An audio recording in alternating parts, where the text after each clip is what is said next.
If you're keeping score, there have been 4 major cyber attacks in the U.S. in recent weeks, 3 of them blamed on bad actors in Russia or China. From food to transportation to fuel, America's infrastructure is under attack, and experts say there's likely more to come.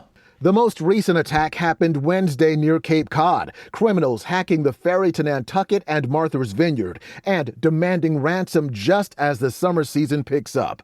The FBI now says the JBS food distributor hack last weekend points to criminals in Russia. Meat production now returning to normal at U.S. plants, and officials say food quality was not impacted.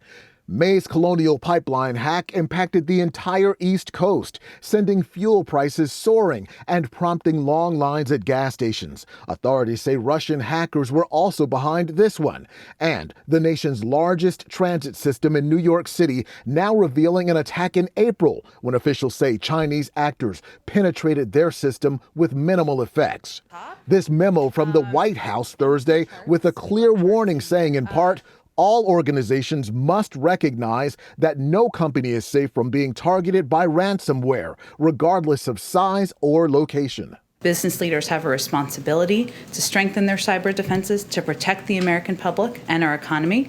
Companies that view ransomware as a threat to their core business operations, rather than a simple risk of data theft, will react and recover more effectively. It's a disturbing trend that, while not a new crime, is growing, according to experts. We've observed evidence of ransomware attacks at over 80 food and beverage companies that led to disruptions from ransomware over the last few years. This problem is escalating and getting increasingly out of hand. Security officials say this is now the main warfare, with the potential to be more impactful than any other. And they say now is not the time to be caught unaware. I think the takeaway right now is if you're a corporate executive or a state and local government agency head and you thought that you would be spared, that criminals wouldn't go after you, guess what? They went after our gas and they went after our hot dogs. No one is out of bounds here. While the president signed an executive order laying out new cyber defense plans last month,